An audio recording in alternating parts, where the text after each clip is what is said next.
আসসালামু আলাইকুম প্রিয় শিক্ষার্থীরা, কি খবর তোমাদের? কেমন আছো? তোমাদের সাথে সম্ভবত এটা আমার সেকেন্ড ক্লাস। তোমাদের ক্লাস 8 এর সাথে খুব কম ক্লাসই হয়েছে আমার।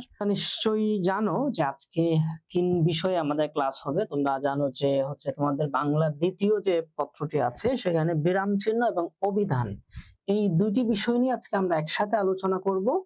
এবং হচ্ছে তোমাদের নতুন টাইম শিডিউলটা বোধহয় তোমাদের সাথে একটু অ্যাডজাস্ট করতে একটু কঠিন হচ্ছে। যাই হোক, তার কারণে হচ্ছে অনেক উপস্থিতি কম দেখতে পাচ্ছি। তারপরে তোমরা যারা যারা উপস্থিত আছো তাদেরকে খবর একটু জানাও আমাকে। তোমরা ঠিকঠাক মতো দেখতে পাচ্ছ কিনা, শুনতে পাচ্ছ কিনা সেটাও একটু জানাও আমাকে। হ্যাঁ রাদিয়া, ওয়ালাইকুম আসসালাম, ভালো আছি, তুমি কেমন আছো সেটা জানাইও। তারপরে হচ্ছে সুহানা আছে। ওয়ালাইকুম আসসালাম সুহানা, আলহামদুলিল্লাহ আমি ভালো আছি, তুমি কেমন আছো? সুহানা কি দুইটা আইডি থেকে জয়েন করছো? একটু জানাইও তো। আচ্ছা, একটু শুনতে পাচ্ছ কিনা আমাকে একটু কনফার্ম করো তোমরা, তাহলে আমি শুরু করে দিব আর কি তোমাদের ক্লাসটা। আমাকে চিনো হয়তো তোমরা, আমি তোমাদের আলী স্যার। আমি হচ্ছে তোমাদের সাথে মাঝে মধ্যে বাংলাও পড়াই।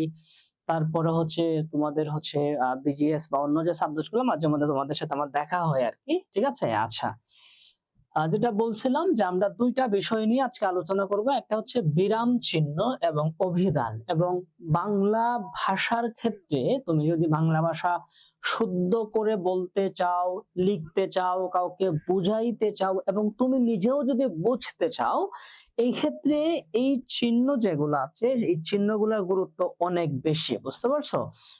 যেমন ধরো, আমরা রাস্তা দিয়ে যখন একটা ফানি বিষয় বলি শুরুতে তোমাদেরকে, হ্যাঁ, ধরো আমরা যখন রাস্তা দিয়ে যাই, ওখানে মাঝে মধ্যে কিছু জায়গা থাকে না যে একটু ভালো জায়গা, ওখানে ধরো কিছু সাইনবোর্ড লাগানো থাকে।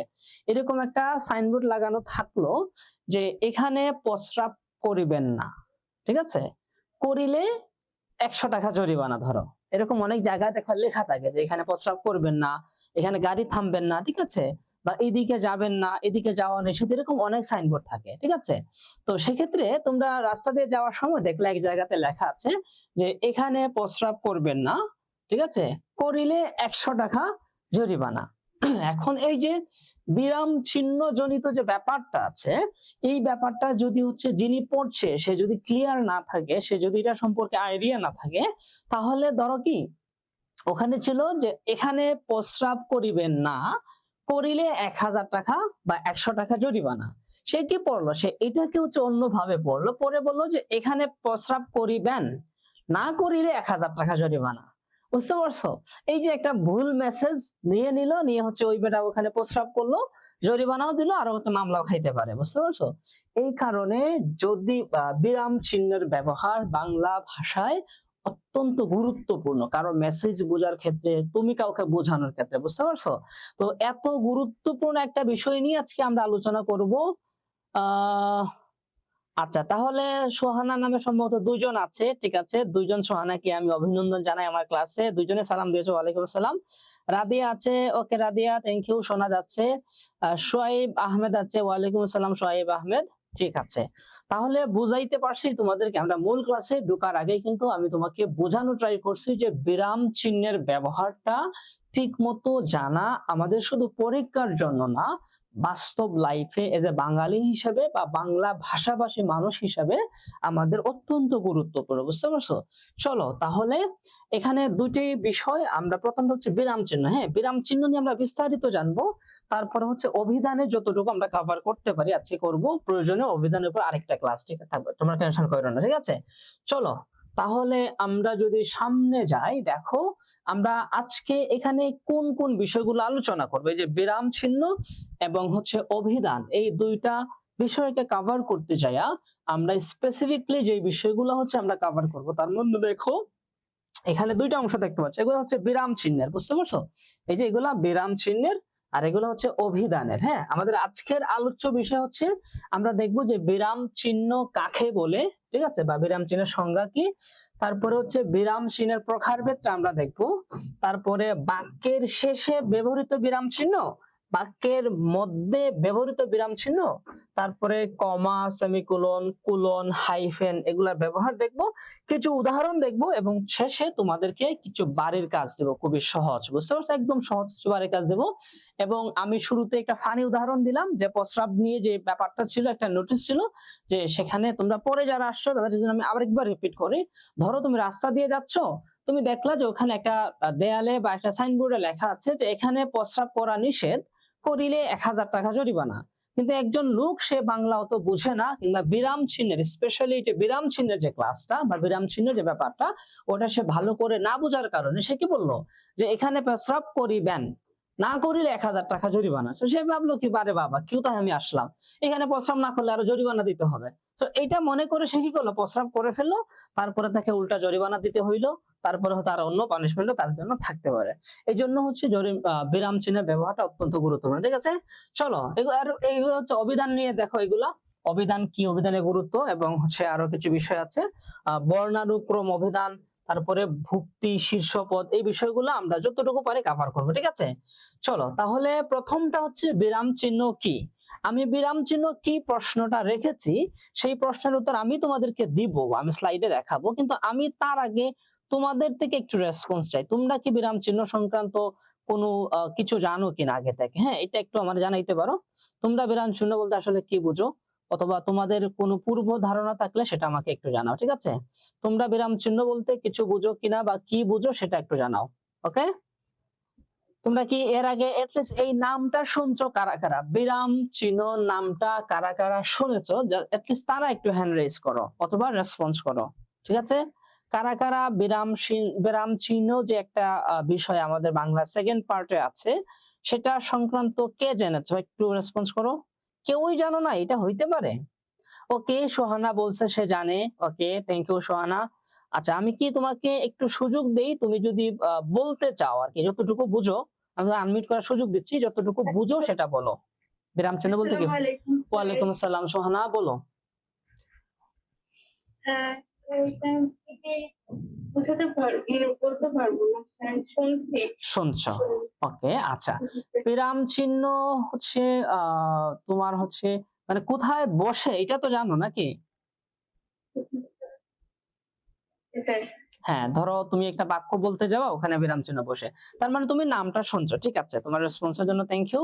আচ্ছা, তারপরে আমরা আর কারা জানে বিরাম চিহ্ন সংক্রান্ত, আরো কারা কারা আছে আমাদের সাথে? হচ্ছে রাদিয়া আছে, তাকিয়া আছে, তোহা সম্ভবত আছে, আর কে আছে? আচ্ছা, তারপরে হচ্ছে, হ্যাঁ এই আছে তোমরা, আচ্ছা এই যে এখন আসছে সুরাইয়া আসছে, হ্যাঁ আচ্ছা ঠিক আছে। শোনো তাহলে আমরা দেখি বিরাম চিহ্ন কাকে বলে, সেটা আমরা একটু যদি ডিটেইলসে দেখি আমাদেরকে কি বলে, বোর্ড থেকে দেখি, আমরা জিজ্ঞেস করি বোর্ডকে। বোর্ড বলছে যে লিখিত বাক্যে অর্থ স্পষ্ট করে প্রকাশ প্রকাশ ও আবেগ প্রকাশের জন্য ব্যবহৃত চিহ্নগুলোকে কি বলে?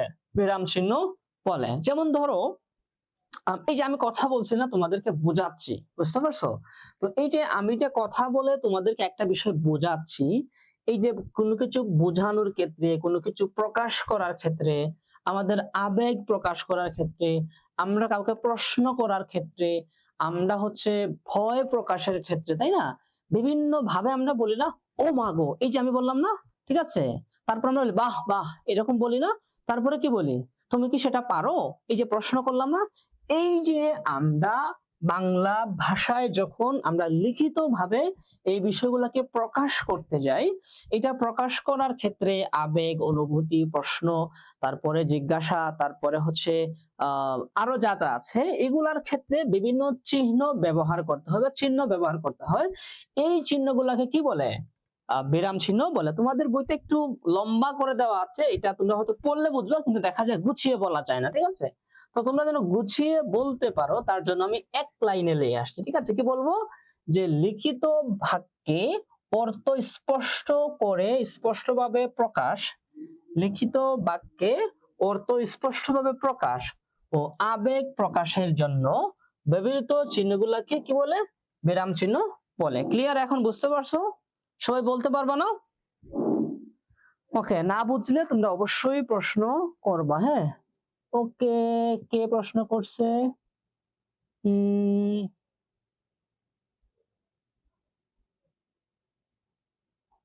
ওকে, ঠিক আছে সুহানা, সমস্যা নেই। ঠিক আছে, তোমার সালাম আমি আবার নিয়েছি, ওয়ালাইকুম আসসালাম। ঠিক আছে, সমস্যা নেই। আচ্ছা, তারপরে রাদিয়া, ওকে থ্যাংক ইউ। তারপরে তাকিয়া, যে চিহ্ন দিয়ে বাক্যে বিরতি বোঝায় সেটাই বিরাম চিহ্ন। হ্যাঁ, ও আরো শর্ট করে বলছে রাদিয়া, অনেক সুন্দর হয়েছে তোমার কথাটা। আচ্ছা, হ্যাঁ সাদিয়া ইয়াসমিন, ওয়ালাইকুম আসসালাম। দেরি করে আসছো অনেক না? আচ্ছা চলো, তাহলে বিরাম চিহ্নটা আমরা দেখলাম যে ওই যে ও যেটা বললো যে যেই চিহ্নের মাধ্যমে বাক্যে বিরতি প্রকাশ পায় সেটাই কি বিরাম চিহ্ন। ঠিক আছে, আচ্ছা তারপরে দেখো আমরা আরো যদি দেখি যে এই বিরাম চিহ্নের কি আরো কয়েকটা নাম আছে। তোমাদের বিশেষ করে পরীক্ষায় এগুলা আসে যে বিরাম চিহ্নের অন্য নাম কি, সেটা হচ্ছে কি যদি চিহ্ন অথবা ছেদ চিহ্ন। ঠিক আছে, তাহলে বিরাম চিহ্নের তিনটা নাম আছে, একটা হচ্ছে বিরাম চিহ্ন, আর এটা হচ্ছে কি যদি চিহ্ন, আর এটা কি বলো, এই যে দেখো ছেদ চিহ্ন। এই তিনটা নামে প্রশ্ন আসতে পারে। প্রশ্ন আসতে পারে যে বিরাম চিহ্নের অপর দুটি নাম কি, অথবা ছেদ চিহ্ন কাকে বলে, অথবা যদি চিহ্ন কাকে বলে। ঠিক আছে, অথবা যদি চিহ্নের ব্যবহার লেখো। এই সবগুলা নাম যদি তোমাদের জানা থাকে তাহলে যে কোনো প্রশ্নের উত্তর দিতে তোমরা কি প্রস্তুত থাকবা। ওকে, আমরা কয়েকটা উদাহরণ দেখি, হ্যাঁ কিভাবে এটা ব্যবহার করা হয়। ঠিক আছে, দেখো আমরা বলছি যে আমরা বাংলাদেশে বাস করি। এই যে বাস করার শেষে আমরা কি লিখছি, এখানে একটা এই যে একটা চিহ্ন দিছে না? ঠিক আছে,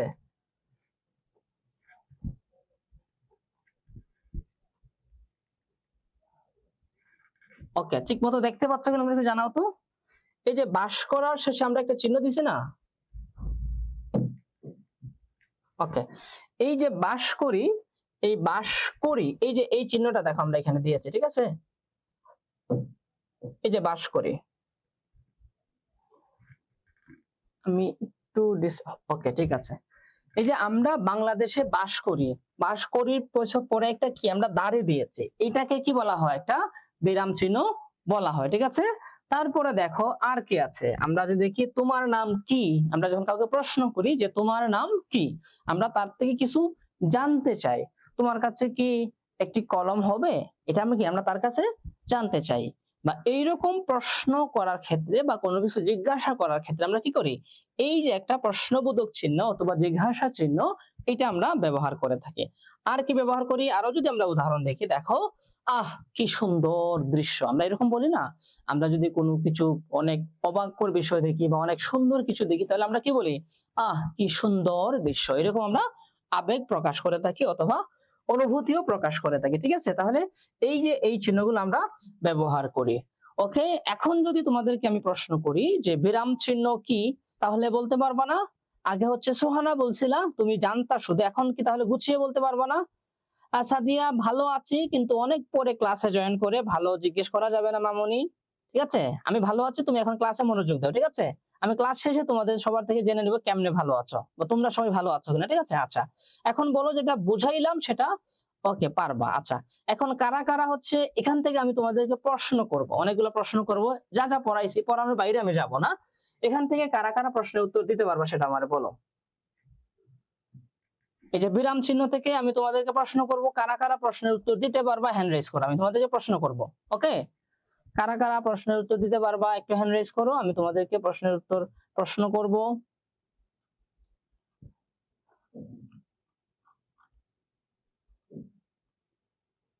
আচ্ছা, তাহলে তোমরা চ্যাট বক্সে লিখো যদি বলতে না চাও। ওকে, তাকিয়া আছে, তাকিয়া প্রশ্ন উত্তর দিতে চাচ্ছে, তাকিয়া কই গেল? ওকে ওকে তাকিয়া বলো, আমি তোমাকে প্রশ্ন করব। শুনতে পাচ্ছ তাকিয়া? স্যার আসসালামু আলাইকুম। ওয়ালাইকুম আসসালাম। তাকিয়া তুমি বলো তো বিরাম চিহ্নের অপর নাম কি? যদি চিহ্ন আর ছেদ চিহ্ন। যদি চিহ্ন আর ছেদ চিহ্ন, গুড, তোমার হয়েছে। তারপরে হচ্ছে একটি প্রশ্নবোধক চিহ্নের উদাহরণ দাও। তোমার নাম কি? তোমার নাম কি, তুমি আরেকটা দিতে পারতে, তারপর তোমারটা সুন্দর হয়েছে। হ্যাঁ ঠিক আছে, থ্যাংক ইউ তোমাকে। আচ্ছা, আর কেউ পার্টিসিপেট করবা? আর কেউ?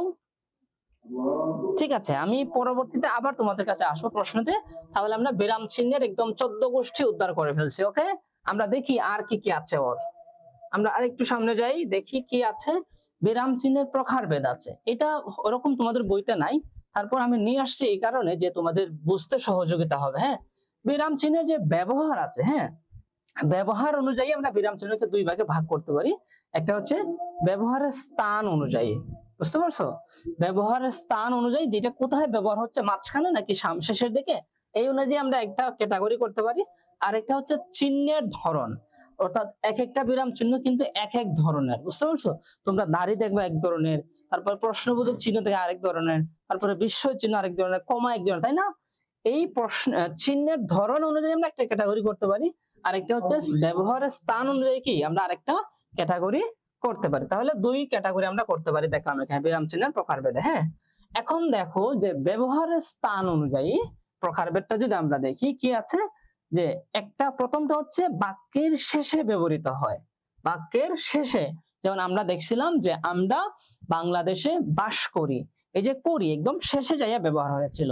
তারপর হচ্ছে তোমার নাম কি, একদম শেষে ব্যবহার হয়েছিল। তারপরে কি সুন্দর দৃশ্য, একদম শেষে ব্যবহৃত, এটা মাঝখানে এবং শেষে দুই জায়গাতে ব্যবহার হয়েছিল। এইরকম হচ্ছে, ঠিক আছে? তাহলে বাক্যের শেষে কোনগুলো ব্যবহার হয়? প্রথমটা হচ্ছে দাড়ি চিহ্ন ব্যবহার হয়, তারপরে জিজ্ঞাসা চিহ্ন ব্যবহার হয়, বিস্ময় চিহ্ন কি ব্যবহার হয়। এগুলো আমরা আগেও দেখছি, তাই না? তোমার বাড়ি কোথায়, বা তোমার নাম কি, এই যে প্রশ্নবোধক চিহ্ন একবারে শেষে ব্যবহার হয়। তারপরে যদি আমরা বাক্যের মধ্যে কিছু বিরাম চিহ্ন ব্যবহার হয়, ঠিক আছে? বাক্যের মধ্যে ব্যবহৃত বিরাম চিহ্ন কোনটা? যেটা সংযোগ বোঝায়, ঠিক আছে? সংযোগ বোঝায় কি? যেমন ধরো আমি বললাম যে আমি যখন ক্লাসে আসলাম, এসে দেখলাম তোমরা সবাই জয়েন করে ফেলছো, ঠিক আছে? এই যে আমি যখন ক্লাসে আসলাম, একটা বাক্য বলছি না আমি, এই বাক্যর পরে কি আমি থামছি, থেমে কি করলাম, পরে বললাম যে এসে দেখলাম তোমরা সবাই ক্লাসে যুক্ত হয়েছো। তো এই যে আমি প্রথম বাক্য এবং শেষের বাক্য দুইটারে কি করলাম, যুক্ত করলাম না? এখানে আমি একটা কি কোলন, কমা ব্যবহার করলাম, বুঝতে পারছো? তাহলে বাক্যের মাঝখানে যে বিষয়গুলা, যে চিহ্নগুলা ব্যবহার করা হয়, সেগুলাকে কি বাক্যের মধ্যে ব্যবহৃত বিরাম চিহ্ন বলে। সেগুলা কি কি দেখো, কমাটা মাঝখানে ব্যবহার হয়, সেমিকোলনটা কোলন, তারপরে হাইফেন, ড্যাশ, তারপরে কি উদ্ধর চিহ্ন, এই যে আমরা উদ্ধৃতি দেই না বিভিন্ন, যেমন ধরো আমরা বলি যে কবি নজরুল ইসলাম বলেছেন, বলে তার একটা কথাকে আমরা উদ্ধৃতি দেই, তাই না? তো এটা হচ্ছে উদ্ধরণ চিহ্ন। তারপর হচ্ছে ঊর্ধ্ব কমা, অনেক সময় আমরা উপরে কমা দেই, তারপরে বন্ধনী দেই, বিকল্প চিহ্ন দেই, অথবা আমরা যেটাকে অবলিক বলি আর কি, ঠিক আছে? তাহলে এই চিহ্নগুলা কোথায় ব্যবহার হয়? মাঝখানে ব্যবহার হয়। ওকে, আমরা কি সামনে যাব? তোমরা বুঝতে পারছো সবাই? একটু রেসপন্স করো। খুবই আজকে জয়েন মাত্র 7 জন এখন পর্যন্ত দেখতে পাচ্ছি। তোমরা বলো সবাই বুঝতে পারছো কিনা, একটু বলো। ওকে, মুনতাহা বুঝতে পারছে, তারপরে হচ্ছে সাদিয়াও বুঝতে পারছে, রাদিয়াও বুঝতে পারছে। ওকে, থ্যাংক ইউ। আচ্ছা, ঠিক আছে, আশা করি সবাই বুঝতে পারছো। তোমাদের যদি বুঝতে অসুবিধা হয় সাথে সাথে আমাকে প্রশ্ন করবা, ঠিক আছে? তাহলে চলো আমরা আরো সামনে যাই। এখন আমরা দেখব যে হচ্ছে আমরা আরেকটা জিনিস দেখছিলাম যে চিহ্নের ধরন অনুযায়ী যে ব্যবহার, ঠিক আছে? এটা নিয়েই মূলত এখন আমরা আলোচনা করবো, বুঝতে পারছো? চিহ্নের ধরন অনুযায়ী যে ব্যবহারগুলো আছে, প্রথমটা হচ্ছে দাড়ি চিহ্নটা আমরা দেখবো। জিজ্ঞাসা চিহ্নের ধরন অনুযায়ী, এই যে এই ব্যাপারটা, হ্যাঁ, ওইটা না, এটা চিহ্নের ধরন অনুযায়ী ব্যবহার। চিহ্নের যদি চিহ্ন যেটা আছে ওইটা হচ্ছে টোটাল 12টা চিহ্ন আছে, ঠিক আছে? টোটাল কয়টা চিহ্ন আছে? 12টা চিহ্ন আছে।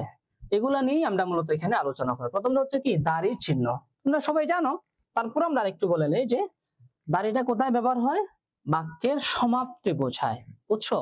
যেমন ধরো আমি যে আগে যেটা বলছিলাম যে আমি যখন ক্লাসে আসলাম, আমার বাক্যটা কি পূর্ণ হয়েছে? পূর্ণ কিন্তু হয় নাই।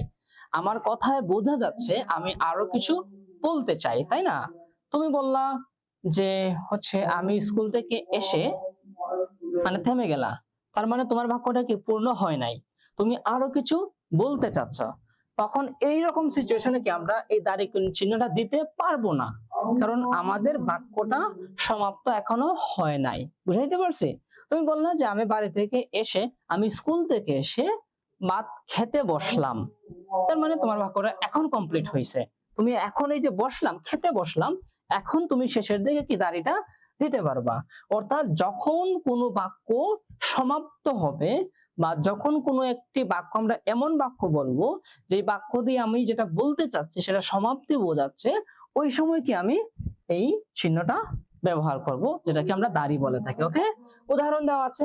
আমরা বিদ্যালয়ে যাই, আমরা স্কুলে যাই, আমরা বাজারে যাই, আমরা পড়াশোনা করি, আর কি কি বলা যায় তোমরা দেখি প্রত্যেকেই হচ্ছে এই যে দাড়ির চিহ্নের হচ্ছে তোমরা হচ্ছে দুটি করে সবাই ইনবক্সে চ্যাট বক্সে উদাহরণ লেখো। হ্যাঁ, দাড়ির চিহ্নের উদাহরণটা লিখো। সাফিয়া, ওয়ালাইকুম আসসালাম। সাফিয়া অনেক দেরি করে আসছো। হ্যাঁ, এখন বলো বলো সবাই বলো, সবাই হচ্ছে কি করো, সোহাইব আহমদ, সবাই বলো, সবাই লিখো যে দুটি করে এই যে আমরা লিখলাম দাড়ির চিহ্ন যেটা, সেই দাড়ির চিহ্নের উদাহরণ লিখে তোমরা উদাহরণ দিয়ে দুটি করে বাক্য সবাই চ্যাট বক্সে লিখো। আমি সবারটা চেক করবো একটু পরে, ঠিক আছে? তারপরে আসো আমরা আসি জিজ্ঞাসা চিহ্ন অথবা প্রশ্নবোধক চিহ্ন, আমরা যেটা বলি, যেটা দিয়ে প্রশ্ন বোঝায়, কোনো কিছু জানতে চাওয়া হয়। বুঝতে পারছো? এটাকে কি বলা হয়? প্রশ্নবোধক চিহ্ন বলা হয় বা জিজ্ঞাসা চিহ্ন বলা হয়। ঠিক আছে, এটার উদাহরণ আমরা আগেই দেখে আসছে। তোমার নাম কি? দেখো, তোমার নাম কি? তোমাদেরকে আমি লিখতে বলছিলাম, তোমরা কি লিখছো? ওকে, রেসপন্স করতে হবে সবাই, সবাইকে রেসপন্স করতে হবে। আচ্ছা, অথবা যদি বুঝতে অসুবিধা হয়, এমন হইতে পারে যে তোমরা আমি বুঝাই যাচ্ছি তোমরা বুঝো নাই, তাহলে অবশ্যই বলবো, আমি আরেকবার ট্রাই করবো। ঠিক আছে, আমি স্কুলে যাই, সোহানা লিখছে আমার নাম সোহানা। হ্যাঁ, সুন্দর হয়েছে, ওর উদাহরণগুলো খুবই সুন্দর হয়েছে। তারপরে আরেকজন সোহানা আছে, তুমিও লিখো। সাফিয়া লিখো, সাইফা লিখো, যেটা বললাম যে হচ্ছে সাদিয়া লিখছে আমি স্কুলে যাই, সে বই পড়ছে। হ্যাঁ, সুন্দর হয়েছে। সাদিয়ার উদাহরণগুলোও সুন্দর হয়েছে। আচ্ছা, তারপরে আরো তো অনেক আছো,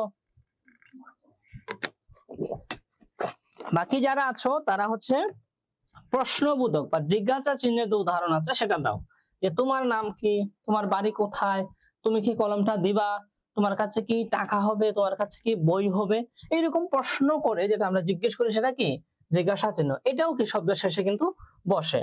তারপরে দেখো বিস্ময় চিহ্ন, যেটা দিয়ে আবেগ বোঝায় বা সম্বোধন বোঝায়। ঠিক আছে, উদাহরণ যেমন আহা কি সুন্দর দৃশ্য। ঠিক আছে, আহা কি সুন্দর দৃশ্য, আমরা এরকম কি আবেগ প্রকাশ করি।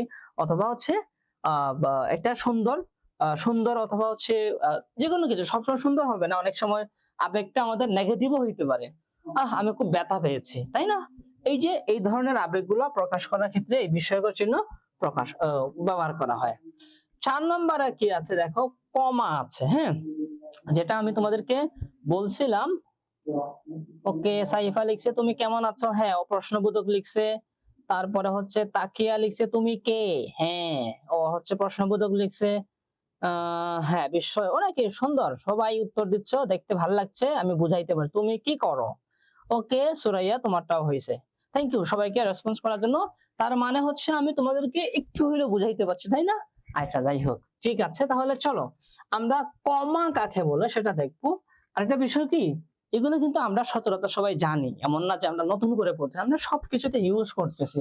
আমরা যখন পরীক্ষা দেই ওখানে ইউজ করি, আমরা যখন হচ্ছে সাধারণত লিখি ওখানে আমরা এগুলো ব্যবহার করি, বা কথা বলার সময় এগুলো ব্যবহার করি। কিন্তু একদম আনুষ্ঠানিক ভাবে একটা পড়ার ব্যাপার আছে না, ওইভাবে জানি না আর কি, এর জন্য আমরা দেখতে। ঠিক আছে, একবার সহজ আছে। দেখো, কমা হচ্ছে, কমার ব্যবহারটা হয় অল্প বিরতি বোঝাইতে। ওই যে আমি বলছিলাম যে আমি রুমে এসে দেখলাম তোমরা সবাই জয়েন করে ফেলছো। ঠিক আছে, এই যে দেখলাম, একটু ব্রেক নিলাম, অল্প একটা বিরতি নিলাম। ঠিক আছে, তারপরে একই পদের একাধিক শব্দ আলাদা আলাদা করতে। ঠিক আছে, একই পদের, যেমন ধরো আমরা লিখলাম যে আমি ক্লাসে এসে দেখলাম সাইফা, সোহানা, তারপরে হচ্ছে তাশরিফ, তারপরে হচ্ছে সোহানা, তাশরিফ, তারপরে হচ্ছে সাইফা, সোহানা, তাশরিফ এবং করিম ক্লাসে যুক্ত হয়েছে। এই যে আমি একই পদ, মানে নাম পদ না, তোমাদের নামগুলো আমি বললাম না, তাহলে এক একটা নাম বলে বলে আমার কি করতে হবে, ওখানে ওই কমা দিতে হবে। যেমন ধরো প্রথম বললাম সাইফা, কমা দিতে হবে। তারপরে বললাম কি সোহানা, কমা দিতে হবে। তারপরে বললাম কি তোমার হচ্ছে তাশরিফ, কমা দিতে হবে। কমা দিব না, আমি তখন এবং বলবো, এবং করিম ক্লাসে জয়েন করেছে। তো একই পদের শব্দগুলা ব্যবহার করতে গেলে আলাদা আলাদা করতে কি এই কমাটা ব্যবহার করা হয়। ঠিক আছে, তারপরে হচ্ছে উদ্ধৃতির আগে বলতে কি, যখন ওই যে আমরা বলছিলাম যে কবি নজরুল ইসলাম বলেছেন, নিচে আমরা কমাটা দেই, উপরে আবার উদ্ধৃতির চিহ্নটা দেই, ঠিক আছে। দেখো উদাহরণ কি কি আছে। সেতু পড়তে বসো, যেমন ধরো তুমি ডাক দিলাম, এই সেতু, ডাক দিলাম না, এই যে একটা ছোট বিরতি নেন, কি পড়তে বসো, ঠিক আছে। অথবা তোমাদের একজনকে ডাক দিয়ে বললাম যে হচ্ছে ধরো তাকিয়ারে বললাম, তাকিয়া তাড়াতাড়ি উত্তর দাও, ঠিক আছে। এই যে একটু বলে হচ্ছে কি একটু ব্রেক নেওয়া, এটা হচ্ছে এইটা আমরা বোঝাচ্ছি, কমা এখানে ব্যবহার করি, ঠিক আছে। তারপরে মা বললেন খাবার খাও, এই যে আমরা উদ্ধৃতির কথা বলছি, মায়ের কথা বলছি। আমরা যে কবি নজরুলের কথা বলছিলাম, যে কবি নজরুল ইসলাম বলেছেন, একটা কমা দেই ওই জায়গাতে, মা বললেন বা মা বলেছেন, ওই যে উপরে আবার কি আরেকটা চিহ্ন ব্যবহার করছি, কিন্তু এইটা হচ্ছে আমাদের এই জায়গার পড়া, ঠিক আছে, কমা, হ্যাঁ। আচ্ছা, তারপরে দেখো সুখ দুঃখ আশা নিরাশা একই মালার ফুল। এই যে আমরা একই পদের কথা বলছিলাম, যে একই পদের একাধিক শব্দ আলাদা করতে কি এটা আমরা বোঝাই। এই যে তোমাদের নাম দিয়ে যে উদাহরণটা দিয়েছিলাম এখানে আর কি, সুখ দুঃখ এগুলো সব কি একই পদের শব্দ। ক্লিয়ার? কমা কি বুঝতে পারছো, এবং সেটা কোথায় ব্যবহার করা হয়? ক্লিয়ার সবাই? আমরা কি সামনে আগাবো? আরো দুটি কমেন্ট দেখতে পাচ্ছি। ওকে, সাদিয়া তো অনেক রেসপন্স করছে, থ্যাংক ইউ সাদিয়া। তারপরে হচ্ছে সোহানা, ওকে থ্যাংক ইউ। আম জাম কমলা আপেল, সুন্দর উদাহরণ দিচ্ছে সাইফা, ঠিক আছে। তোমাদের কমেন্ট গুলো পড়তে আমার ভালো লাগে, কারণ হচ্ছে এই যে অনলাইন ক্লাস করাইছি, তোমরা যে সামনে থাকতা তাহলে তোমাদের সাথে আরো বেশি এঙ্গেজ হয়ে ক্লাস করা যেত। সেক্ষেত্রে তোমরা যখন কমেন্ট করো তখন আমরা মনে করি কি যে তোমরা আমাদের সামনেই আছো, বুঝতে পারছো, ক্লাসগুলো এনজয় করছো। তাহলে চলো আমরা আরো যদি সামনে যাই, আমরা কমা পর্যন্ত পড়লাম, এখন আমরা দেখবো কমা ছিল 4 নাম্বারে, এটা হচ্ছে 5 নাম্বার। এখানে একটা আছে সেমিকোলন, একটা হচ্ছে কোলন, দুইটা নিয়ে আমরা এখানে আলোচনা করব। সেমিকোলনটা কি, যে ঘনিষ্ঠ সম্পর্ক যুক্ত দুটি বাক্যের মাঝে ব্যবহৃত হয়, বুঝতে পারছো, যে কোনো বিষয় যেটা খুবই ঘনিষ্ঠ সম্পর্ক বোঝাচ্ছে, এইরকমটাকে কি বলা হয়, বোঝাতে আমরা মাঝে এটা ব্যবহার করি। যেমন ধরো দিনটা ভালো নয়, মাঝে মাঝে বৃষ্টি হয়। আমরা প্রথম বললাম যে আজকের দিনটা কি নয়, ভালো নয়। এখন তাহলে পরে আরেকটা প্রশ্ন আসে না, তাহলে কেন ভালো নয়, তাই না? আমরা বলতেছি যে মাঝে মাঝে বৃষ্টি হচ্ছে। এই যে বৃষ্টি হওয়া এবং দিন ভালো না, এই দুইটা কিন্তু একদম কাছাকাছি, তাই না? যে বৃষ্টি হচ্ছে দেখি কি দিনটা আজকে ভালো নেই, বুঝতে পারছো? তো এই ভালো না থাকার সাথে কি বৃষ্টি সম্পর্ক, বৃষ্টির সাথে ভালো না থাকার সম্পর্ক, এই যে গভীর একটি সম্পর্ক বোঝাচ্ছে বা ঘনিষ্ঠ সম্পর্ক বোঝাচ্ছে, এরকম বোঝাইতে আমরা কি বলি, আমরা হচ্ছে সেমিকোলন ব্যবহার করি। তোমাদের কাছে একটু কঠিন হবে এটা, তোমরা এখন হচ্ছে এটাকে অন্য উদাহরণ দাও, অন্য উদাহরণ দিয়ে এটা বোঝাও। যেমন ধরো তুমি বলছো, একটু নেগেটিভ উদাহরণ দেই আমরা বোঝার জন্য আর কি দিচ্ছে, বুঝছো, যে আজ মা খুব কষ্ট পেয়েছেন, বললা, ঠিক আছে, হয় কেন কষ্ট পেয়েছেন, যে আমি তার কথা শুনিনি, বুঝছো, এরকম বললা। যে আজ মা খুব কষ্ট পেয়েছেন, কোলন দিলা, সেমিকোলন দিলা, দিয়ে বললা আমি তার কথা শুনিনি বলে, বুঝতে পারছো। এই যে মায়ের কষ্ট পাওয়াটা কিসের সাথে সম্পর্ক, আমার তার কথা না শোনার সাথে সম্পর্ক। তাহলে দুইটা খুবই অঙ্গাঙ্গ ঘনিষ্ঠ না? এরকম তোমরা উদাহরণ দাও সবাই, সেমিকোলনের উদাহরণ সবাই দাও, যে কি বুঝতে পারছো কিনা। এমন দুটি বিষয় আমাদেরকে বলতে হবে যে দুটো খুবই ঘনিষ্ঠ ভাবে সম্পর্ক। সাদিয়া, সোহানা বলছে দিনটা অনেক ভালো, মাঝে মাঝে বাতাস হচ্ছে, খুবই সুন্দর বলছে, ও পজিটিভ নেগেটিভটাকে পজিটিভ বানায় ফেলছে, খুবই সুন্দর হয়েছে। ওকে, তারপরে সাইফা বলছে আমার শরীর ভালো না, জ্বর উঠছে, ওকে সুন্দর হয়েছে, ঠিক আছে। তারপরে হচ্ছে রাদিয়া বলছে বৃষ্টি পড়ছে, বাইরে যাওয়া যাবে না, হ্যাঁ সুন্দর হয়েছে। তার মানে এটাও জটিলটাও তোমরা বুঝে ফেলছো, ওকে।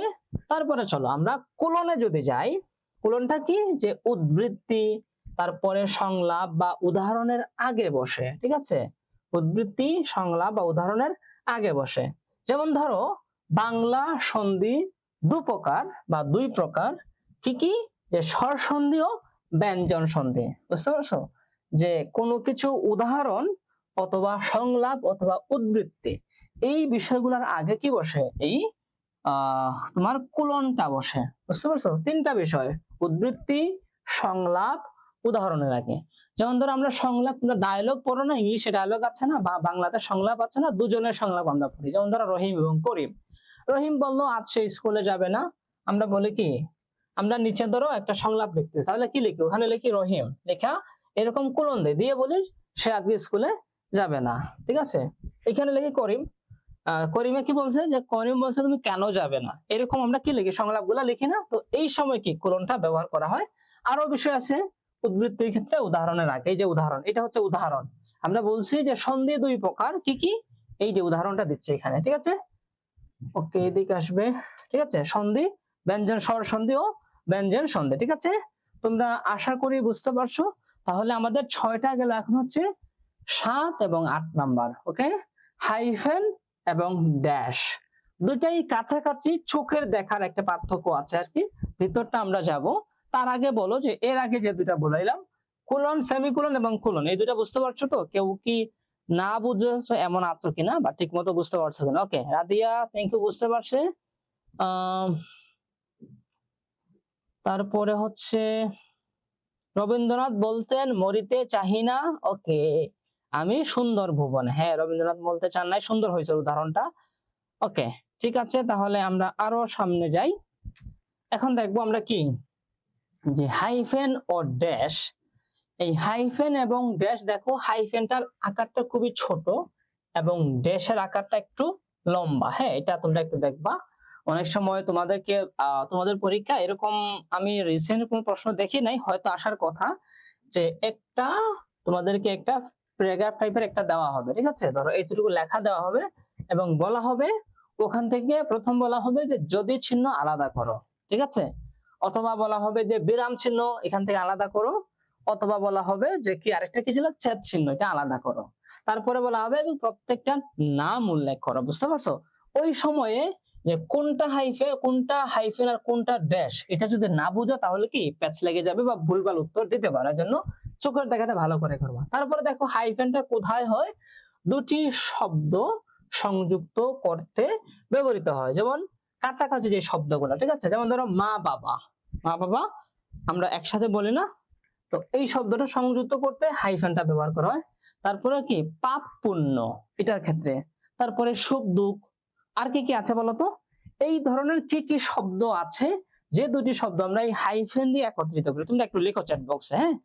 তাহলে হাইফেনটা বোঝা গেল যে দুটি শব্দকে সংযুক্ত করতে কি করি আমরা, হাইফেন ব্যবহার করে থাকি। ওকে, আচ্ছা। তারপরে ড্যাশ আছে, ড্যাশটা হচ্ছে অতিরিক্ত তথ্য বা হঠাৎ চিন্তার পরিবর্তন বোঝাতে এটা ব্যবহার করা হয়, বা ড্যাশটা ব্যবহার করা হয়। যেমন সুমন আমার ছোট ভাই আজ স্কুলে যায়নি, ঠিক আছে। সুমন আমার ছোট ভাই আজ স্কুলে যায়নি, ঠিক আছে। যেমন ধরো সুমন, তো সুমন তো আমার ভাই বা সুমন কিছু একটা হবে। এখানে আমি ধরো একটু কি করছি, যে অতিরিক্ত তথ্য দিতে চাচ্ছি, যে সুমন স্কুলে যায়নি দেখে কি আমি বিরক্ত, এই টাইপের কিছু একটা বলতে চাচ্ছি আর কি, আমি একটু রাগান্বিত। এই ধরনের একটা ভাব প্রকাশ করার ক্ষেত্রে আমি শুধু সুমন বলে ঠেকে গেছি বা থেমে গেছে। তারপরে কি, যে আমার ছোট ভাই কিন্তু কি সে আজকে স্কুলে যায়নি, আমার খুব রাগ, এরকম ব্যাপারটা বোঝাচ্ছি আর কি, বুঝতে পারছো? তো এইটা খুবই একটু কঠিন হয় তোমাদের বের করার ক্ষেত্রে, আর বিশেষ করে পরীক্ষার ক্ষেত্রে এটা চিহ্নিত করা একটু কঠিন, যে কোনটা। তোমরা সহজ উপায় হচ্ছে যে ছোট যেটা, ওইটা হচ্ছে হাইফেন।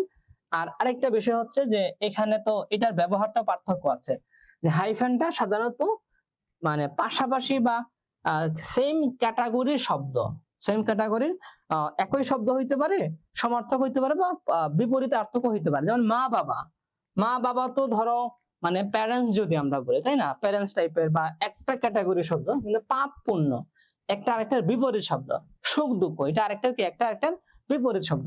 তো এই ধরনের শব্দের ক্ষেত্রে হাইফেনটা হয়। আর এটা ছাড়া অতিরিক্ত তথ্য, হঠাৎ চিন্তার পরিবর্তন, রেগে যাওয়া, এই টাইপের যেটা বুঝাইতে কি এই ড্যাশটা ব্যবহার করা হয়। তোমরা কি বুঝতে পারবা? আত্মসম্মান, হ্যাঁ অনেকগুলা উদাহরণ দিচ্ছ তোমরা। হাইফেন হচ্ছে ঢাকা চট্টগ্রাম মহাসড়ক, হাইফেন। ওকে, সুন্দর হচ্ছে।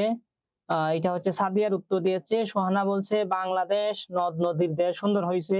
ঢাকা খুলনা, ঢাকা খুলনা বরিশাল এদেশের বড় শহর, সুন্দর হচ্ছে তোমাদের। তার মানে তোমরা আত্মসম্মান, রাদিয়া বলছে আত্মসম্মান, তারপরে সাইফা, ভাই বোন, গাছপালা সুন্দর হচ্ছে, সবারটাই হচ্ছে। ড্যাশ বুঝতে পারেনি, ঠিক আছে আমি আবার বুঝিয়ে দিচ্ছি। রাত দিন, তাকিয়াটা, তাকিয়েই তো, হ্যাঁ রাত দিনটা হয়েছে মানে হাইফেনটা হয়েছে, ড্যাশটা বুঝতে পারেনি, ঠিক আছে আমি আবার বুঝিয়ে দিব, কোনো সমস্যা নেই। তারপর হচ্ছে দীপান, তো কি জানি তোমার নামটা একটু উচ্চারণ করে বললো তো, আমি বুঝতে পারছি তোমার লিভ নিয়ে নিছে, হ্যাঁ ভাই বোন, ঠিক আছে। আচ্ছা, তাহলে আমি হচ্ছে হাইফেন ড্যাশটা আবার বুঝাইয়া দিচ্ছি। ড্যাশটা হচ্ছে একটু কঠিন বোঝা আর কি, বুঝতে পারছো, এটা খুবই কম ব্যবহার হয়, সাধারণত হাইফেনটাই বেশি ব্যবহার হয় আর কি। হ্যাঁ, প্রথমটা হচ্ছে যে অতিরিক্ত তত্ত্ব বা হঠাৎ চিন্তার পরিবর্তন, বুঝছো।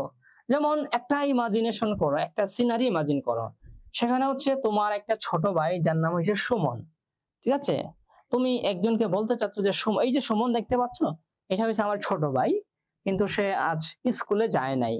তুমি একটা নর্মালি বলছো, আর একটা তুমি কি একটু, তুমি একটু অতিরিক্ত ভারী ভাবে বলতেছো, বা একটু রাগ করে বলতেছো যে এই যে সুমন, ও আমার ছোট ভাই, স্কুলে যায়নি। একটু রাগ করে বলতেছো না, বা অতিরিক্ত কিছু একটা বোঝাইতে চাচ্ছ, নর্মালের থেকে বেশি, বুঝতে পারছো, নর্মালের থেকে কিছু একটা বোঝাইতে চাচ্ছ।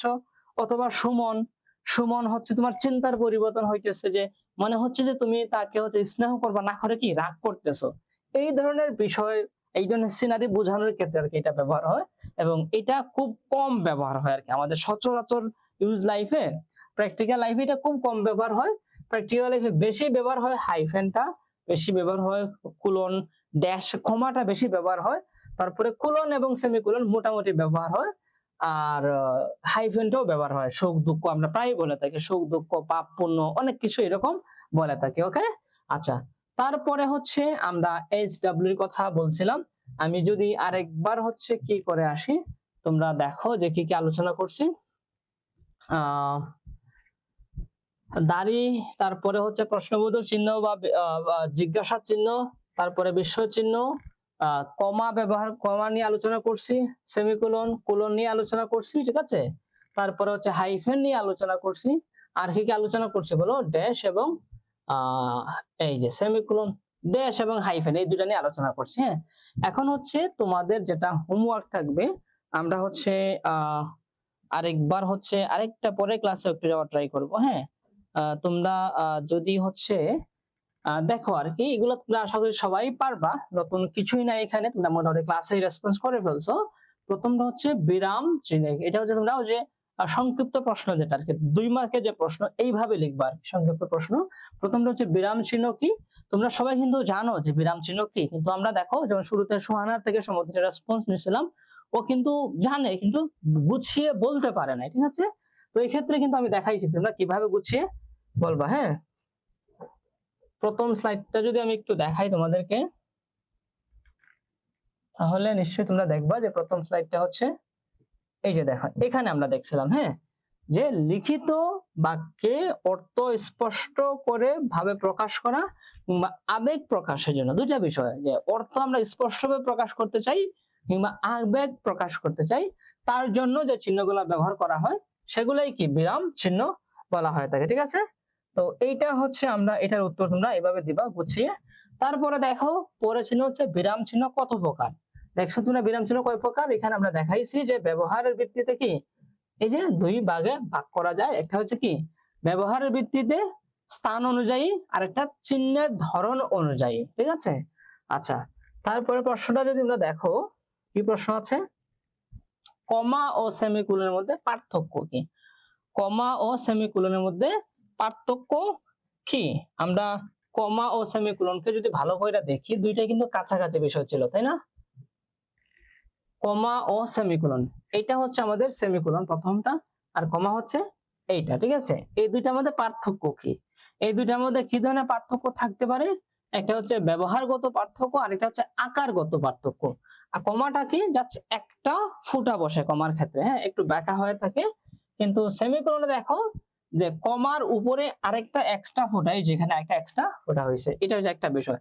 2 নম্বর হয়েছে যে কমার ক্ষেত্রে আমরা কি কোনো বিরতি বুঝাইতে, একই ক্যাটাগরির বা একই পদের একাধিক শব্দকে আলাদা করতে, তারপরে উদ্ধৃতির আগে, এটা হচ্ছে ব্যবহারগত পার্থক্য। হ্যাঁ, আর এখানে কি আমরা দুটি ঘনিষ্ঠ যুক্ত শব্দকে দুই ঘনিষ্ঠ শব্দ বাক্যের মাঝখানে এটা ব্যবহার করে থাকি, ঠিক আছে?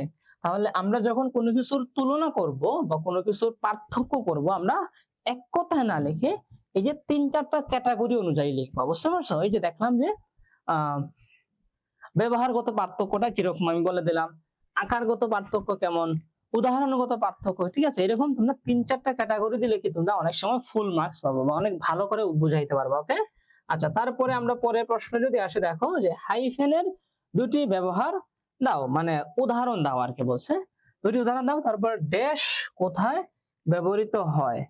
ড্যাশ আমরা দেখছিলাম যে কোনো কিছু সম্পর্কে অতিরিক্ত তথ্য দেওয়ার ক্ষেত্রে, কিংবা হচ্ছে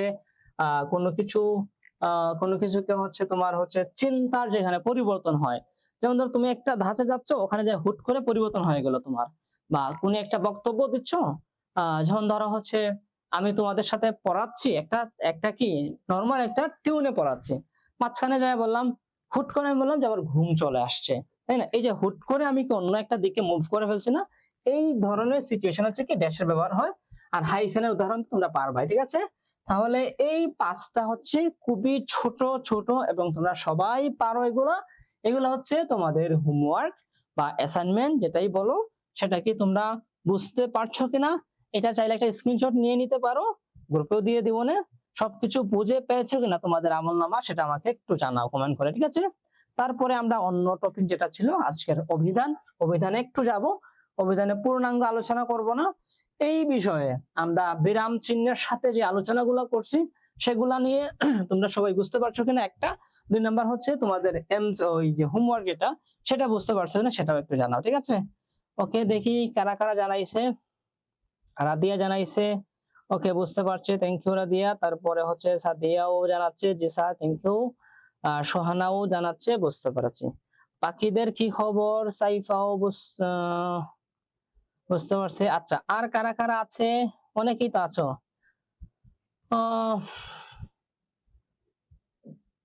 আচ্ছা, তোমার নামটা দীপান্বিতা কিনা, তুমি একটু আমাকে একটু জানাইও তো তোমার নামের প্রোনাউন্সটা কি হবে, দীপান্বিতা কিনা। আচ্ছা, তারপরে হচ্ছে আরিফিন ফয়সাল আছে, তোমাদের কোনো রেসপন্স পাই নাই। সুরাইয়ার রেসপন্স শুরুতে পাইছিলাম, এখন পাচ্ছি না। তাকিয়ারও পাইছিলাম।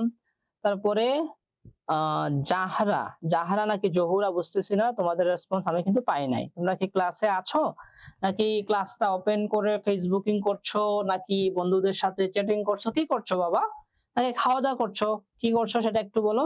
ওকে, তাকিয়াও বললো যে বুঝে গেছে, ঠিক আছে। তাহলে আমরা সবাই যেহেতু বুঝতে পারছো, আমরা তাহলে আরেকটু আগাই, হ্যাঁ, আমাদের হাতে একটু সময়ও আছে। Dipanwita, okay, Dipanwita, thank you, thank you. তোমার নাম যদি স্যারে বলে উচ্চারণ করে থাকি তাহলে কিছু মনে করো না। দীপান্বিতা এখন থেকে মনে থাকবে। তুমি বুঝতে পারছো না একটু জানাও দীপান্বিতা। আজকে আমরা যে বিরাম চিহ্ন নিয়ে এখন পর্যন্ত যা আলোচনা করলাম, এখানে তোমার কোনো প্রশ্ন আছে কিনা সেটা বলো। আর হচ্ছে যে হোমওয়ার্ক যেটা দিলাম সেটা বুঝতে পারছো না সেটাও বলো, ঠিক আছে? ওকে, দীপান্বিতাও তাহলে বুঝতে পারছে, থ্যাংক ইউ। ওকে, চলো তাহলে আমরা অভিধান নিয়ে একটু আলোচনা করব, দেখি কতটুকু আছে, যদিও আমাদের হাতে সময় খুবই কম। হ্যাঁ, মাত্র হচ্ছে 10-15 মিনিটের মতো আমাদের হাতে সময় আছে। হ্যাঁ, অভিধান, অভিধান তো বুঝো, তাই না? অভিধানের থেকে আমরা ডিকশনারি বুঝি সবাই, তাই না? ডিকশনারি, অভিধান কারা কারা বুঝো, আগে হ্যান্ড রেজ করো, সত্যি করে বলো, অভিধান কারা কারা বুঝো? এটা যদি সবাই নাও বুঝে থাকো, কিন্তু ডিকশনারি কি আমরা সবাই বুঝে থাকি। অভিধান একটা সংজ্ঞা আমরা পড়বো সামনে যাইয়া, কিন্তু আমরা সহজে বলবো যে ডিকশনারি হচ্ছে অভিধান। ওকে, আমাদের মনে রাখার জন্য, ঠিক আছে? তারপরে চলো দেখি অভিধান কি কি বলা হচ্ছে। যে অভিধান হচ্ছে ইংরেজি শব্দ। অভিধান ইংরেজির অভিধানের ইংরেজি শব্দ কি? ডিকশনারি। তো আমরা আমরা হচ্ছে অভ্যস্ত সবাই ডিকশনারি বলেই কিন্তু আমরা অভ্যস্ত। আমরা অভিধান খুব কম মানুষে বলে থাকে, ইভেন হয়তো আমরা অনেকেই জানি না যে ডিকশনারি যেটা শব্দকোষ, দেবান্বিতা বললো শব্দকোষ, এটা আরো অনেক সুন্দর শব্দ, বা বাংলা ভাষার হচ্ছে একটা প্রাঞ্জল শব্দ হচ্ছে এটা, সুন্দর একটি শব্দ। ওকে, ঠিক আছে, কিন্তু আমরা সচরাচর অধিকাংশ, ইভেন আমি নিজেও প্র্যাকটিক্যালি কি ডিকশনারি নামেই কিন্তু বুঝি বা জানি বা এটা বলে থাকি, ঠিক আছে? আচ্ছা, এটি এমন একটি বই বা শব্দকোষ যেখানে কি ভাষার সব শব্দ, তাদের অর্থ, বানান, উৎস, ব্যুৎপত্তি ও পদ ভেদ দেওয়া থাকে। অর্থাৎ এমন একটি বই যেখানে কি থাকে, একটা শব্দের 14 গোষ্ঠী উদ্ধার করা হয় একটা বইতে, সোজা কথা। ঠিক আছে, কি কি থাকে, যে ওই শব্দের অর্থ থাকে, ওই শব্দের বানান থাকে। ঠিক আছে, যেমন ধরো স্যারের নাম হচ্ছে আলী স্যার। ঠিক আছে, তো আলী দেখা যায় আলো দীর্ঘ ইকার দিয়েও লেখা হয়, আলো রসিকার দিয়েও লেখা হয়। ঠিক আছে, তো আমার যদি কোনো ডিকশনারি থাকতো তাহলে ওইখানে লেখা থাকবে, ঠিক আছে, যে এটা কিভাবে হয়েছে। বুঝাইতে পারছি? ওখানে যেই বানানটা রাইট ওটাই হচ্ছে কি সত্য। অথবা আমার সার্টিফিকেট অনুযায়ী একটা বানানের স্পেলিং আছে, তোমাদের প্রত্যেকের বানানের কি স্পেলিং আছে, কিন্তু দেখবা সেম নাম। সাদিয়া, সাদিয়া নাম আমি 2-3 ধরনের সাদিয়া কিন্তু দেখেছি। তার মানে হচ্ছে তোমার সার্টিফিকেট অনুযায়ী যেই নামটা সেটাই কিন্তু তোমার অরিজিনাল নাম, এখানে কোনো ভুল নাই। বুঝাইতে পারছি? তো এই যে তোমার নামের স্পেলিং এর ডকুমেন্ট বা দলিল, সেটা কি তোমার সার্টিফিকেট অথবা তোমার একাডেমিক যে নাম সেটা। তো এরকম প্রত্যেকটা শব্দের কি লাগে, বানান বা স্পেলিংটাকে সঠিকভাবে যাচাই করতে হয়। সেই যাচাই করার জন্য কি লাগে, ডিকশনারি লাগে অথবা শব্দকোষ বা অভিধান লাগে।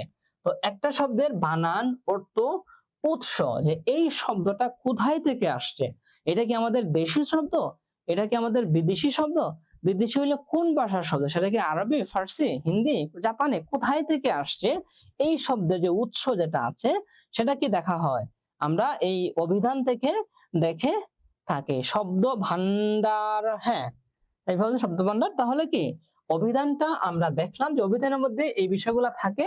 ভূৎপত্তি অর্থাৎ উৎপত্তির পরে ভূৎপত্তি, ধরো উৎপত্তির কাছাকাছি আজ আছে, তারপরে হচ্ছে পদভেদ দেওয়া থাকে।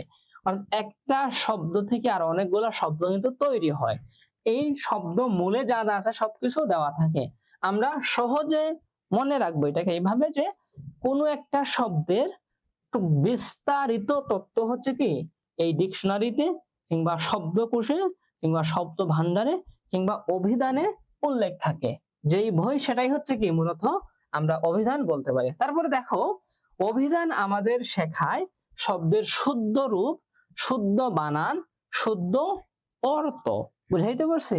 আচ্ছা, তো এই বিষয়গুলো হচ্ছে কি আমাদের অভিধান শেখায়। আমরা অনেক সময় বানান নিয়ে কনফিউজড হই, আমরা অনেক সময় উচ্চারণ নিয়ে কি হই, কনফিউজড হই, আমরা অনেক সময় কি হই আবার শব্দ শুদ্ধ অর্থ দেখা যায় অনেক সময় কাছাকাছি অনেক অর্থ থাকে। বুঝতে পারছি? কাছাকাছি অনেক অর্থ। তো এখান থেকে আমি বিশেষ করে তোমরা দেখবা যে এমসিকিউর উত্তর যখন দিতে যাও, দেখবা যে 4টা অপশন না মনে হয় তোমার কাছে 4টাই রাইট। এটা খুব জটিল একটা বিষয়। ওই রকম যখন মনে হয় যে 4টাই রাইট, ওখান থেকে সবচেয়ে বেশি কোনটা রাইট সেটা তোমাকে খুঁজে বের করতে হয়। ঠিক আছে, তো এই ধরনের যখন কোনো একটা শব্দ আসে, যে এই শব্দের অনেক কাছাকাছি অর্থ আছে, এই কাছাকাছি শব্দ অর্থগুলোর মধ্যে কোন অর্থ সবচেয়ে বেশি শুদ্ধ সেটা আমরা কোথায় থেকে জানবো, এই অভিধান নামক যে বই আছে কিংবা ডিকশনারি বা শব্দকোষ আছে সেখান থেকে আমরা সেটা জানতে পারবো। ওকে, আচ্ছা, এখন যদি আমরা কিছু উদাহরণ দেখি, কি কি উদাহরণ আছে দেখো। আমরা বলি যে অনুশীলন।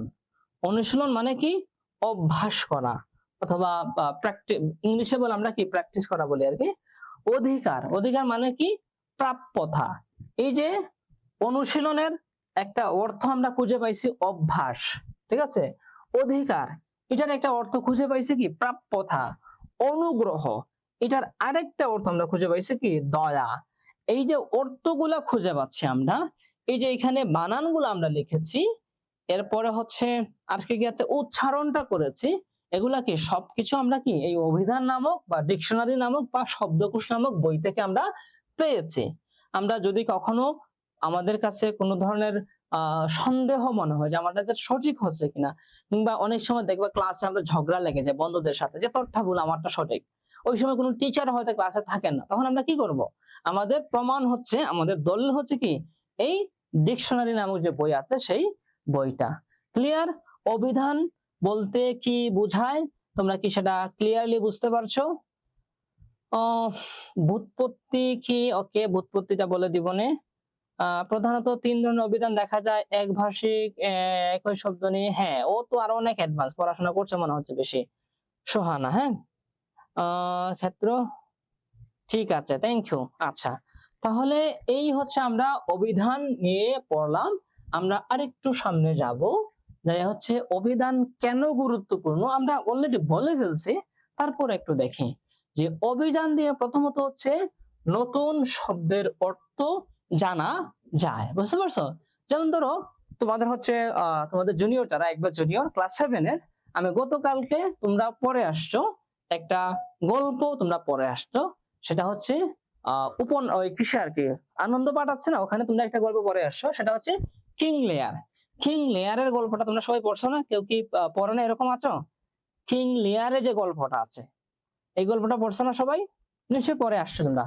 তো ওখানে হচ্ছে আমি নতুন একটি শব্দ পাইলাম, সেটা হচ্ছে পানি প্রার্থী। পানি প্রার্থী, বুঝতে পারছো?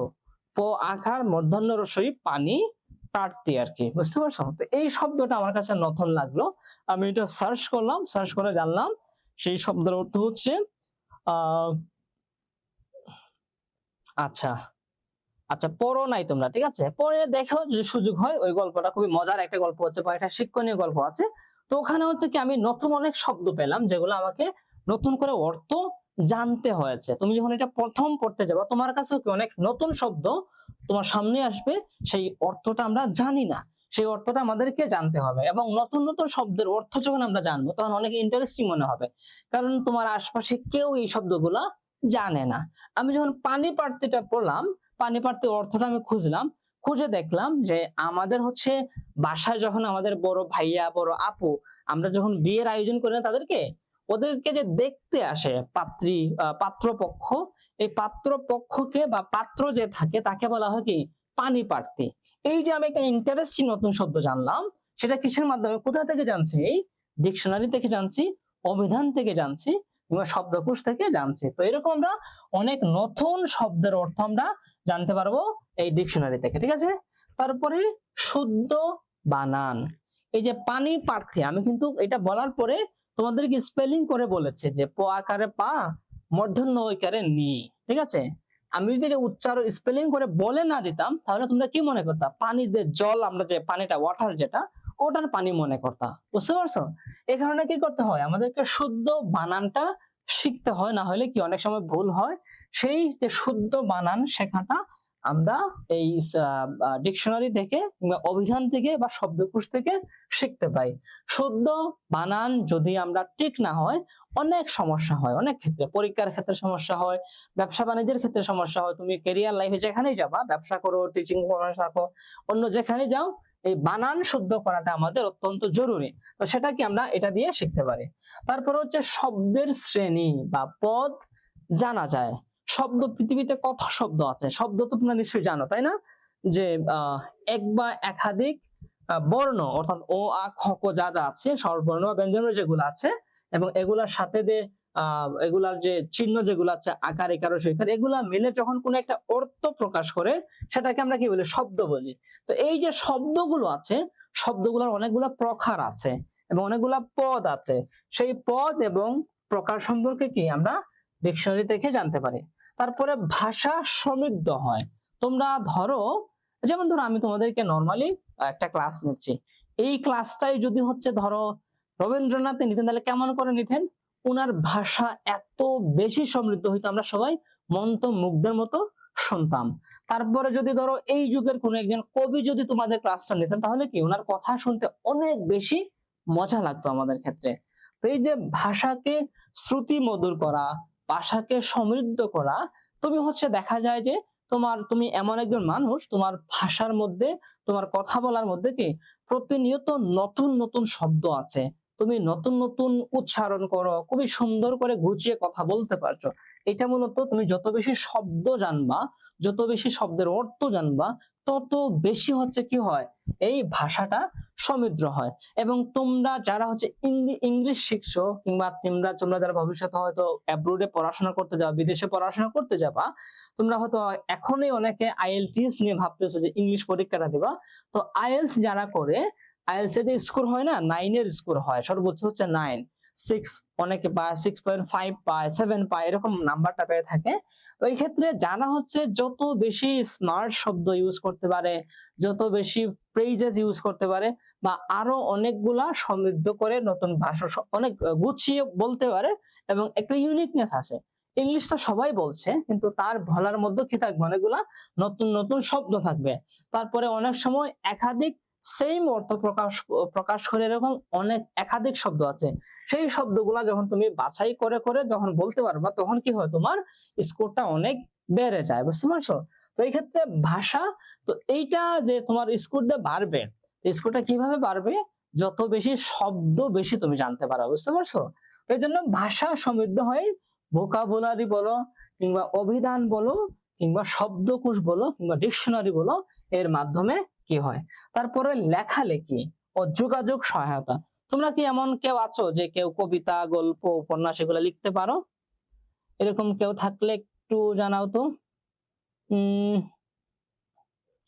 ওকে, সুহানা মনে হচ্ছে অনেক পড়াশোনা করেছে, অনেক আগে আগে বলে দিচ্ছে। দিবা ওকে, বুঝতে পারছে, দীপান্বিতাও বুঝতে পারছে। ওকে, আচ্ছা। তারপরে হচ্ছে ঠিক আছে, আহ তো তোমরা যারা লেখালেখি যারা করো, অথবা যারা ফেসবুকেও যদি তোমরা কেউ লেখালেখি করো, ফেসবুকে দেখা যাবে কবিতা লিখে বা অনেকে অনেক সুন্দর সুন্দর গল্প, কাল্পনিক গল্প লিখে, তো তাদের লেখার সৌন্দর্য, মাধুর্য, তোমার লেখা একজন মানুষের মনোযোগ দিয়ে পড়ছে, সেই যে লেখা সুন্দর হওয়া, মাধুর্য হওয়া, মানুষের পরে মজা পাওয়া, এই বিষয়গুলো মূলত লেখার সৌন্দর্য বা লেখালেখির ক্ষেত্রে এই ডিকশনারি অনেক গুরুত্বপূর্ণ ভূমিকা পালন করে থাকে, বুঝতে পারছো? আচ্ছা, তারপরে হচ্ছে এখানে সামনে কিছু জটিল বিষয় থাকবে, আমরা এত জটিল ভিতরে আজকে যাব না, যেহেতু এই অধ্যায়ের উপরে বা এই যে অভিধানের উপর আমি আলাদা আরেকটা ক্লাস নেব, বুঝতে পারছো? হয়তো ওটার সাথে আরেকটা ক্লাস থাকবে, এর জন্য শুধু একটু বেসিকটাই আজকে নিয়ে আসছি, হ্যাঁ, জটিল জায়গায় আমরা যাব না, ঠিক আছে? দেখো, শুধু বললাম যে আমরা বর্ণনা, বর্ণ তো আমরা বুঝি, তাই না? আর তারপরে বর্ণ যেটা, বর্ণ ক্রমিক আর কি, বুঝতে পারছো? তাহলে বর্ণানুক্রমিক যেটাকে বলা হয়, অভিধানে শব্দ সাজানো হয় বর্ণানুক্রমে। আমরা যদি ইংরেজিতে বলি তাহলে কি, অ্যালফাবেট তো আমরা বুঝি, তাই না? অ্যালফাবেটিক্যালি, বুঝতে পারছো? তাহলে হচ্ছে যে আমরা যে শব্দগুলা সাজাই, বা বাংলাতে যে আমরা শব্দগুলা সাজাই, বা অভিধানে যে শব্দ যেগুলো সাজানো থাকে, এগুলা কি থাকে, যে আমাদের ধারাবাহিক বর্ণানুক্রমিক, মানে বর্ণানুক্রমিক মানে হচ্ছে যে বর্ণ যেগুলো আছে, ও আ খ খ, এই বর্ণগুলো এবং একটা ক্রম অনুযায়ী, ক্রম মানে কি, সিরিয়াল অনুযায়ী, বুঝতে পারছো? 1 2 3 4 5 6 সিরিয়াল আমরা বুঝি না? তো এই ডিকশনারি যেটা হয় বা অভিধান যেটা হয়, এখানে হচ্ছে বর্ণানুক্রম অনুযায়ী হচ্ছে সাজানো হয়। অর্থাৎ ও দিয়ে যতটা শব্দ আছে সবগুলো আগে একসাথে লেখা হয়, তারপরে ও যখন শেষ হয়ে যায়, তারপরে আমরা আ দিয়ে লিখি, তারপরে আমরা ইতে যাই, তারপরে আমরা দীর্ঘ ইতে যাই। এইরকম হচ্ছে কি ধারাবাহিক ভাবে কি করা হয়, আমাদের ডিকশনারি অথবা অভিধানটা সাজানো হয়ে থাকে, ঠিক আছে? দেখো কি অর্থাৎ বলে কি বলছে, যে অর্থাৎ ও দিয়ে শুরু হওয়া শব্দ, তারপর আ, তারপর ইয়ে, আমি বলে ফেলছি এগুলো আর কি। আচ্ছা, উদাহরণ দেখো কি আছে, যে ও দিয়া কি কি আছে, দেখো কয়েকটা উদাহরণ মাত্র আমরা এখানে আনছি, যে অজগর, অজানা, অজিত, এরকম আরো অনেক কিছু আসবে। তো ও দিয়ে যতগুলো শব্দ আছে সবগুলো আসার পরে তারপর কি আসবে, আ আসবে, ঠিক আছে? আশা, আনন্দ, আধর আছে, এগুলো জাস্ট উদাহরণ হিসেবে দিলাম আর কি, ঠিক আছে? তাহলে আজকে যদি আমরা কি বলি আমরা বলছিলাম, অভিধান, অভিধান কাকে বলে সেটা আমরা দেখলাম, দেখার পরে অভিধানের গুরুত্বটা দেখলাম, একই সাথে অল্প একটু ভিতরে যাইয়া পড়লাম, যে সেটা হচ্ছে কি, অভিধানটা সাজানো হয় বর্ণানুক্রমে, অর্থাৎ বর্ণের ধারাবাহিক, অক্ষরের ধারাবাহিকতায় এটাকে সাজানো হয়। অ্যালফাবেট আমরা বুঝি না, তো অ্যালফাবেটিক্যালি এটাকে সাজানো হয়ে থাকে, ঠিক আছে? তারপরে হচ্ছে মাঝখানে আমি যে জটিল যে বিষয়গুলো আছে সেগুলো যেহেতু আলাদা ক্লাস নিব, এজন্য সেগুলো রেখে আসছি, শুধু শেষের দিকে চলে আসি, এসে দেখো যে কি বলছে, যে শব্দের ব্যবহারগুলো আমরা দেখি, হ্যাঁ, যে এটা কিভাবে ব্যবহার করা হয় বা অভিধান ব্যবহারের কি কি নিয়ম আছে সেটা আমরা দেখি।